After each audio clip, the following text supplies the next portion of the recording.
I'm glad you're still here. My name is Ponsak Panabwal. I have a guest, and the name of my guest is Mr. Abraham Hassan. He's the administrator at Stephanos Foundation here in Jos, an NGO that have been working hard with people who are oppressed, especially with the herdsmen attacks. Good evening, and well, thank you for joining me this evening and making our time. Thank you for having me. All right. I know that for some time your organization have been working with people, especially in the middle part of the country. You know, people who are going through different, things, especially in the hands of herdsmen. First, let me ask you, in your own judgment, has the nature of the conflict changed from farmer herdsmen, clash to herdsmen attacks? Well, the conflict has so many narrations, depending on who is telling the story. Some see it as farmer herdsmen, conflict. Some see it as no, this is beyond farmers herdsmen, and then we are seeing a systematic attack that is happening to a people that are occupying their own space. And so whatever name is given, the fact still remains that people are being killed. And that is what we are concerned about, that people are being killed. It doesn't matter what name, whether for political reason that you hear out there, you hear, so many people coming to say. But what is important here, and is a very big concern for us as citizens, is that people are being killed almost on a daily basis, and then there are people who are responsible for those killings. And so you can take any name, but the bottom line is that people are killed. So which is safe to say? Is it a herdsman attack, or is it, you say systematic killing? I know someone might think that perhaps you may be inferring to genocide. Yeah. Which one is more safe to see in this scenario? Well, if you will see it from the angles of the victims, you will be right to say that this is herdsman attack. Well, that narration can go if you're looking at it from the angles of the victim. And then that is where we stand. Okay. Yeah. Yesterday there was a court in Adamawa State found guilty 5 persons, killing one herdsman, and that, they've been committed to capital punishment. Is it a victory for, trying to see an end to this conflict, or is it going to make the conflict just to keep going unabated? Is it victory, to see that this conflict come to an end? Well, we heard that. We were following that story. We heard about the judgment that 5 people were sentenced to death by hanging in Yola for killing a herdsman, or a Fulani man rather. And then we were wondering, if that is justice for the Fulani man, then we will say, yeah, justice is, coming to play in this situation. But however, we are concerned that people have been killed in their villages, and then we've not heard anything as such that, okay, people are arrested and then taken to court, and then judgment is passed on, such people for what they have done. But surprisingly, we heard a story that 5 people were sentenced to death by hanging for killing one person. And then a lot of people have died in communities, and no one person. And then the communities have accused the Fulani herdsmen for being responsible for those killings, and no one person has been arrested from those communities. But we are hearing today that because you killed a Fulani herdsman, then 5 people have to pay for it. So are you inferring that perhaps the whole thing there's lack of social justice in this? Yeah, there's lack of social justice in this situation, and then that is what the victims are crying for. Yeah, if we could see things development as okay, people have to pay for carrying out things like killing. All right, it's a welcome development. That people are charged to court, and then the social justice system, take its course, and all of that. People, perpetrators of violence and killing, are called to book and then held responsible for their action. It's a welcome development. But what is of concern to us is that is it because it's Mr. A that is affected, and so justice can be seen to be demonstrated. When Mr. B is affected, is no case. All right. There's something that during the news review came out saying that the president should sack one of his ministers, and they call the minister an elder statesman in Benue State, called the minister names. How does he call him? The name of the minister is Mansur Jang Ali, and of course, okay. But the elder in Benue State, Mr. Edward Ujege, he rubbished the call by the Minister of Defense, Masunta Ali. The state should suspend the anti-open grazing law following the continued crisis between herdsmen and farmers in Nigeria. How does that make you feel? Do you think that if we follow the advice, counsel given by Mansur Jang Ali, this conflict will die a natural death, or he doesn't know, like what the elder in Benue State has said, he doesn't know what the real problem is? Well, I would say I would take the side of the elder, in my own opinion, because the conflict precedes the enactment of those laws. Because the conflict that is affecting the Middle Belt today, it started as far back. In fact, it started in Jos, as far as we can recall, in 2001. And from 2001, we started noticing that it started spreading to other parts of Plateau. Between 2002 and 2004, the Southern Plateau was also engulfed. There was an area, were engulfed with crisis and all of that, up to Shandam and all of that. And then this crisis has been on. This conflict has been on for a very long time. And then the states, affected states, came together and said, how do we protect our people? And since this grazing is an opening where, criminality is being perpetrated, so what do we do to protect lives? And I believe that is the reason why they say, okay, let's put these laws together so that we see how we can reduce the level of atrocity that is being perpetrated in our own communities. Since open grazing is an avenue. But Mieti Allah has accused the government of Benue State, for example, that the government of Benue State hasn't provided any alternative, to the law. Do you buy into the argument? The argument sounds a bit reasonable. Yeah, what are they bringing to the table? If they're saying this law is not to our own favor, what are they asking for? What alternative are they asking for? They should make their demands and say, okay, this is what we are asking for. You are putting this law.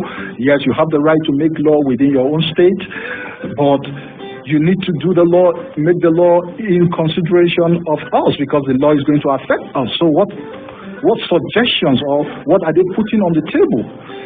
But rather what we see is that the response in the media from same Mieti Allah is that they are going to fight back. And that is what we are seeing today. So it means that they are not ready, they are ready to resist whatever law that is being put in place. Then what should the government do if a group of people have, rose up to say, look, we don't like this thing, we don't feel okay with it, and these people have names and addresses? What should the government do? Have the government done enough to see that these people violating the law of the land, are brought to book, in your own opinion? Well, the government have not done enough. Where there are pockets of effort out there, in all fairness, that government is putting in place to arrest the situation, but it has not been sufficient. Those efforts have not been adequate to save the lives of people that are being maimed every day. And so, well, I'm not speaking for the, Benue State government, for example. We know that it's not only happening in Benue. We have the same, scenario in Plateau, even though Plateau has no law against open grazing yet. We have the same scenario in Nasarawa, the same in Southern Kaduna, and then the same thing happening in Taraba, the same thing in Adamawa, so many other places. So I'm not speaking for Benue State government, but you will see that even state governors are handicapped. In what sense? To some extent in providing security. The security apparatus largely is controlled by the federal government. And so if the federal government, does not take necessary action within the state, then you see the governor is handicapped. There's nothing that the governor can do to save lives, since it doesn't control the police, it doesn't control the military. These are the security apparatus that can help check some of these happenings. All right, we're going to, if we come back from this break, we're going to open the phone lines for you to join the conversation. Don't forget the numbers to call: 09098-848848, or you call 09055666699. If you call, you have to kindly turn down the volume of your radio, or you turn it off completely, and then you tell me your name and where you're calling from, and then join the conversation. Stay here. You're listening to JFM 101.9. We only get it in the bag, so we do our best to give you the best. JFM 101.9. Zainab, me yasa jaririnki yana kuka duka dare? Na yi duk abin da na sani, wallahi na gaji. Kin san jariri ba za su iya magana ba. Kawai suna magana da jin zafi da kuka, yana iya zama zazzabi ko ciwon jiki. Me zan yi? Na yi amfani da Bonababe ga jaririna. Yana sauke ciwon jiki kuma yana sa farin ciki. Kawai je ki samu Bonababe. Alhamdulillah, jariri yana wasa. Hadiza na gode. Bonababe na gode. Bonababe daga kamfani Ban Chemical Industries Limited ne. Inda ba samu sauki bayan kwana biyu, nema likitanka. JFM. The man is not owed 11 months salary. He was owed only 9 months salary.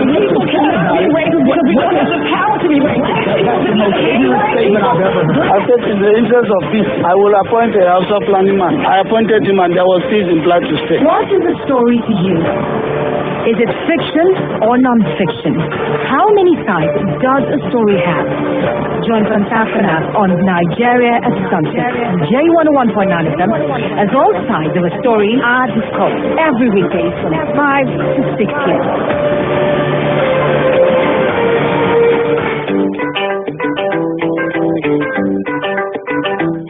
All right, we're back. It's Nigeria at Sunset, J101.9 here in Jos. Well, you can join the conversation, like I said, 09098848848, 09098848848. Well, I have a guest, Mr. Abraham Hassan. He's an administrator at Stephanos Foundation here in Jos. Well, how about the recent issues? I don't want to use the word, killings. They're actually killings in Plateau State. How will you describe intervention from those in position of authority to help the situation? Well, the killing is in Plateau State has been there and has been going on for a very long time. Just like I started saying that it started in 2001. In Georgetown, and then it spread to the villages, and then it intensified in 2012, and up to today that has not been coped. We've had other government before this current government that have made effort to arrest the situation, but it has not been taken care of very successfully. And then presently we know that the present government is also doing things to see that this situation is tackled, but it's still the same old story.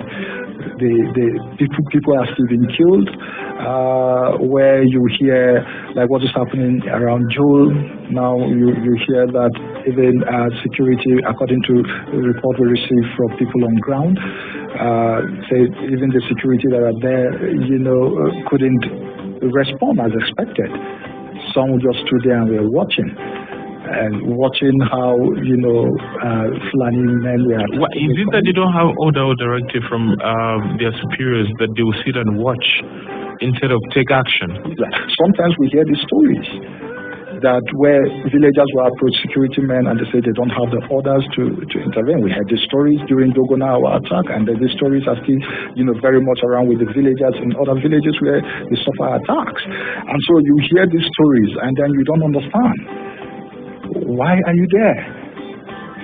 Why are you there? You are there to protect lives, and then here is an opportunity to carry out your duty, but the excuse is that you need to wait for orders from above, and then before such orders will come, people have been killed. Ordinarily that would have been prevented. And so these are the situations coming out from the villages, and so you see that whether there is complacency on the side of some of the security personnel, we don't know.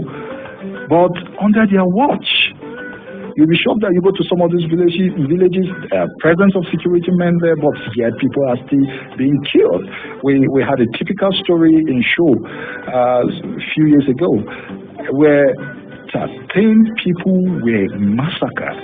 13 people were massacred in the presence of security, because you can come into Show at that time and go out freely, so you need escort. And so they had security escort with them in front and behind. So they were in the vehicle in the middle, but they were ambushed and the 13 people were killed. No security man was injured. How is that possible? All right. Stories are really getting interesting. And Toshin, you can join the conversation. Let's see, who do we have on the phone? Hello. Okay, we got you late. 0909-884-8848. 0909-884-8848. Hello. Hello, good evening, Constance. Yes, good evening. Join the conversation. I'm Pius, calling from Kubaru. Pius, we're listening, please. In fact, your guest is speaking the truth, and the fact that the person, the man on top, is the reason behind all the sins. Now, he is the chief in security, and there's no way all this thing will continue if you never wanted it to continue. And because some other set of people are knowing fully that nothing is being done, definitely they will do it freely. Before now, like 5-6 years ago, they used to do it by hiding the attack and go, but now it's becoming a normal thing. For example, I was coming back from the east at Enugu Benue Road. The attack, I was attacked with other than in the morning around 9 a.m. And what was happening, we saw them and pointing gun at us. We had to revise and go back. And coming back like 2 minutes after them, when we go back, they've gone back to the bush. We saw security men, soldiers here. And I asked them to stop. I went to meet them and said, like, there are some people behind here that are attacking boys, and this Nigerian army person told me that so it's because of the 4 boys. That's why we are running. That's what the security man said in Nigeria. He told me to come up and I was getting as a person. So you see, the security are also part of it, and that's why we will not know peace. And look at also the issue of the judgment that has been done in Yola. You see, it's just one-sided, and people have to defend themselves. So it's just the Nigerian, those in authority, they are the issue with us. All right. Thank you very much. Hello. Hello, good evening. Yes, good evening. Join the conversation. Could you turn down the volume of your radio, please? I've done that already. Okay, go ahead. This is Jude from Unity Junction, your regular caller. Okay, Jude, go ahead. Thank you for being a regular caller. Do you know what is on ground? Because I've been saying this time with that number. The government of the day, particularly this APC government, if they want to stop this killing, they will stop it. Thank God your guests have said it all that. The past administration tried their possible way to stop the killings, you understand, before they took over from them. But unfortunately, even our dear governor said that that government house is the root of what did he say? Cattle grazing road. Yeah. Cattle. Thank you very much. Our dear governor say such a thing. What do you expect others to do? And if the same governor said the other time that he want Governor Otton of Benue State, so that he want him not to implement the what is it called anti-grazing laws. Yeah. So the problem is there that the truth of the whole, what is happening with we Nigerians. Instead of us to hit the nail on the head here, you're just going around, turning around. The government of the day know how to stop these killings, but they don't want to do it because what they are thinking is that if they do it, they will lose the election. You understand? So that's the way I feel it, and that's how it is. If they want to stop this killing must stop immediately within 2 days. But they are backing those people that are doing this thing. God bless you, Fransak, and the guests. Thank you, Jude. Thank you very much. Yeah, hello. Hello? Yes, good evening. Hello, good evening, Mr. Fransak. Yes, good evening. Join the conversation. All right, my name is Mohammed. I'm calling from Rishi. Okay, Mohammed. Please go ahead. We're listening to you. All right. I want to comment. You guys have big justice to all the topics in the studio. I seriously want to advise fellow Nigerians to let's seriously please come and politically join our heads together, irrespective of any political party, religion, or ethnic group. Let's put our heads together and put Nigeria first at heart. And how are we going to do that? Is by praying to God to save us from the hands of the wicked. Most especially, let's holistically pray so that God will help us. Let's pray for this government so that God will help us. So that this government will vacate office from 2019. Which governor is that? This APC government. Okay. Thank you. So that they will leave the mountain of leadership 2019. Thank you. Thank you. That's my take. Thank you for the comment. Do you want to respond before we take more comments? Well, yeah, you can hear the feelings of the people. These are people that are perhaps in relatively safe areas speaking, and then you could really feel the pain. Not to talk of you traveling to where these things are happening, and then you listen to the victims, their pains. Is unexpressible, because what the victims will tell you is that we are just sleeping in our house, and the next thing we could see is that our houses are on fire, and we try to run for our life. We received gunshots, and then some of us fell in the way and died. And some of us escaped with injuries. And those are the stories coming out of this situation. Now, the feeling is that if the government's primary responsibility is that of protecting lives and property of citizens, and that is not seen in any way by Nigerians, you expect this kind of reaction. We don't want the government, we want them to go, and all of that. That's the reaction you hear on the street. And so the callers are, expressing what the feeling is like. That is the atmosphere you find out there. And when you reach out to the victims, you hear more. You hear more. They are crying. Where do we go from here? But has government provided any form of relief and the resettlement, rebuilding the lives of the victims? Well, the stories we hear, like recently, about a week or two ago, we brought in victims from different, locations where this crisis or this conflict is happening. We really want to see it as a war.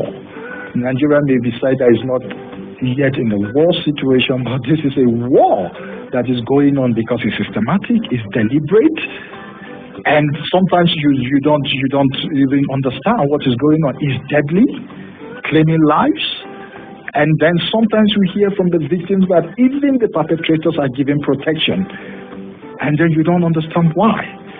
And so you see all these things, happening, and there are no explanations to them. Okay. Yeah. Let's take some calls. Hello.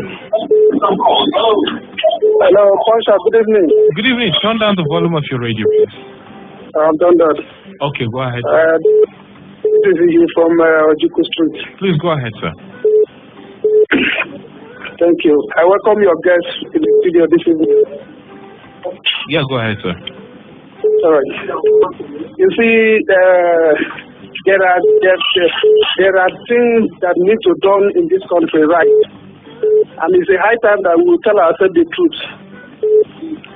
The fact is that we see that the Christian and the leaders of Christians doesn't see beyond this thing and the fight. And that is why you see some of the governors that are Christian, they are still being using and brainwashed and still be coming out of the radio to say what they want to say. We should leave the radio language and spread the truth and let this country and go forward. You understand? You see, the president know what to do. He's the one who is empower all these people to do all these things and kill Benue people. We should leave all these sentiments. If you want this fight to really stop, he should know what to say and what to do. Is it not the police IG that say he should move to Benue? He said he cannot go, and he didn't say anything. What are we talking? Let's stop deceiving ourselves in this country. All right. If you don't have the mantle of leadership, you don't have it. If the man doesn't have the mantle of leadership to lead this country to move to the next level, all right. Instead of that, he's to cause pain in this country. Thank you. We should say the facts. Thank you very much. Thank you. Have a nice day, sir. Thank you. Yeah. Hello and good evening. We got to you late. 0909-884-8848. Just having a conversation about, the insistent attacks. It seems not to stop daily.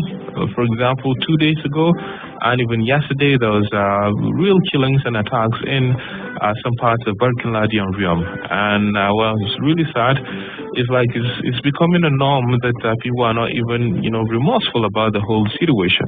Hello and good evening. Good evening, sir. Good evening. Join the conversation, please. Yes, this is Gwelang. I'm calling from Bukuru. Please go ahead, sir. Yes, what you think is saying in this studio there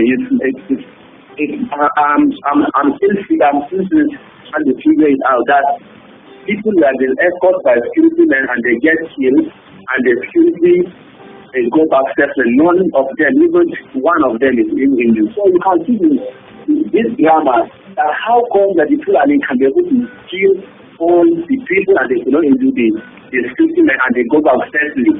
This kind of drama, whenever you hear something like this, you're surprised that are they actually protecting them or are they to sell them out? I'm surprised. I'm going back to what our governor said. I don't actually know what is happening. A statement like this may honor tomorrow by the time it's no more in the office. And you don't have any explanation to say. Because if you say that this place was a herdsmen road, you should be able to provide the map and show that this is actually where this country needs to follow. If you tell me like this, my honor tomorrow, and by that time there's no more alone in the office for you to even say, let you go and ask him, and you will be left with nothing but, you starting confusing. I know our own is going to start already every day. We only cry, but no help. Every day we get killed, nothing happens. In fact, we are in serious problem in this country. I don't know whether we get help from the federal government. We continue crying like this thing. We finish like food. Thank you. Thank you. Well, I don't have anything to say. Thank you. Thank you. Well, do you want to? He mentioned, the remarks of the governor of being interviewed on television, saying that even the present government house in Jos is on the grazing route.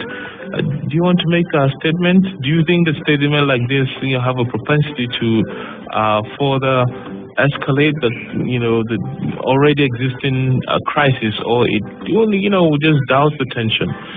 Yeah, you can sense the reaction from the Plateau people. that their leader will go out and make such a statement. We don't know where he's getting his facts from. We don't know. None of us can authenticate that. They are in government, so they have all the facts. They have their reasons for making certain statements. But some statements are made for political reasons. And it's not going down well with the people. And how is that going to help the situation that we are dealing with? And now, if the governor himself coming out to make that kind of statement, is it helpful? That is the reaction of the Plateau people. Why will he say that? Is he doing it for what reason? Nobody knows. He knows better. But the concern is such statements is seen as, speaking in favor of one side. And so it's very disturbing. Okay. And that is what we see. And I, didn't really listen to that interview or watch it completely, but I understand that it's also explaining that because development has come and the population is increasing, people need more space and all of that, that is why that, we are experiencing, or we have that situation now where the present government house is on cattle route. Okay. But that has not been helpful at all if you judge from the public outcry. Okay. Let's take this call. Hello. Okay. Hello. Can you turn down the volume of your radio? Hello. Okay. Good evening, sir. Have you turned down the volume of your radio? Yes, good evening. Good evening. Join the conversation. You see, what I want to say about this killing. Yeah, could you tell us your name first? My name is Patrick. I'm calling from Busabuji. Okay, Patrick, go ahead, please. Yes. When you have a good leader, once you have killing in your state, you don't travel out. You stay in your state and face what is going on in your state. Look, for example, when it happened during the former governor, the former governor was in the state to see that he calmed down everything. But this present governor is only to travel out to go and sit with the president. What is happening in the state, he doesn't care. All the killing is happening on the state, he doesn't comment. This one shows that he's not a good leader. The people voting there, it's for you to come and serve them. Okay. But now they are killing them up and down. He doesn't do anything, he doesn't speak. Final good, what are you supposed to do?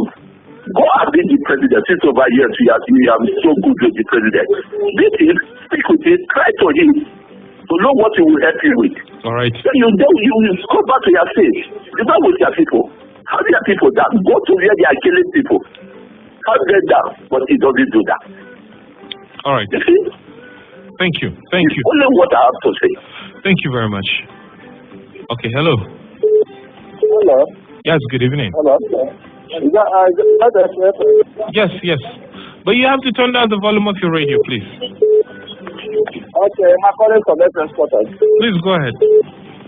What I want to say is that the Bible said that those that take the sword will perish by the sword.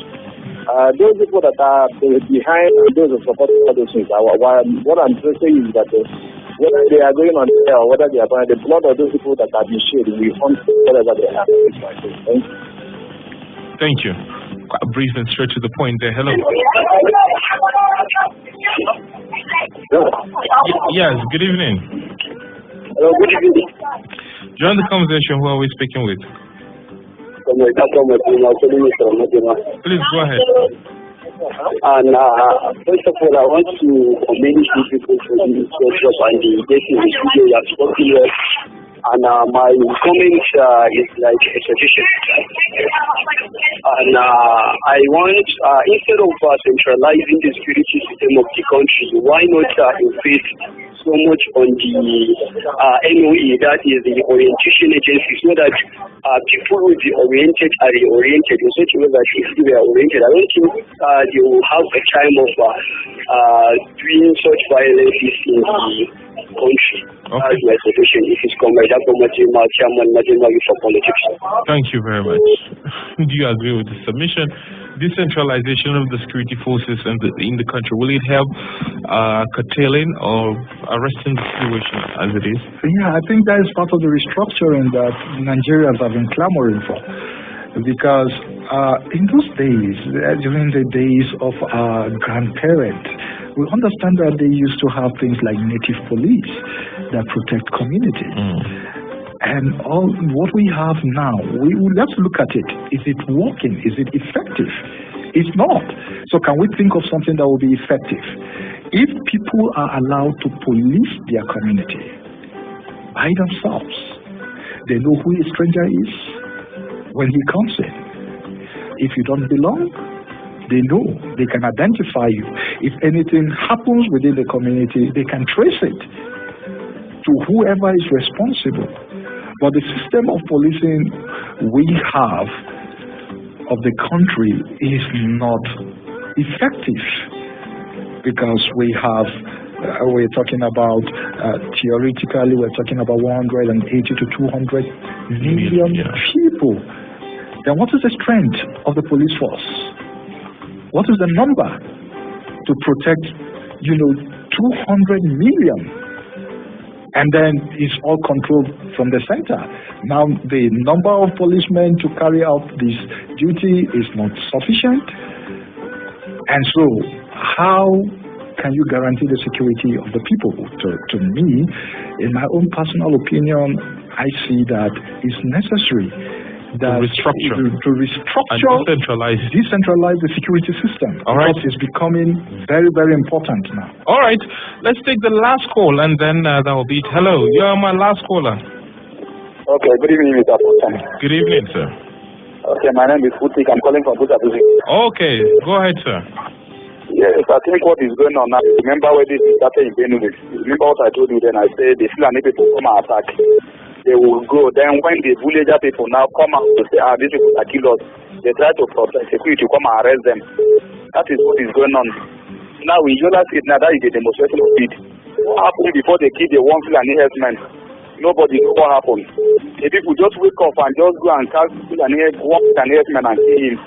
And now they are telling you, send a signal to everybody that if you kill one Fulani herdsman, 5 people will go down. That is why they are sending 5 people to death for one Fulani herdsman. All the people that are being killed by Fulani herdsmen go to Benue State, they burn houses. Even this week, they burn the former chief of army house, attacking his house. He didn't arrest anybody, no. They kill a serving senator in Plateau State. He didn't arrest anybody, no. In Mayango, in the front of military men, they asked people to go to classroom for protection.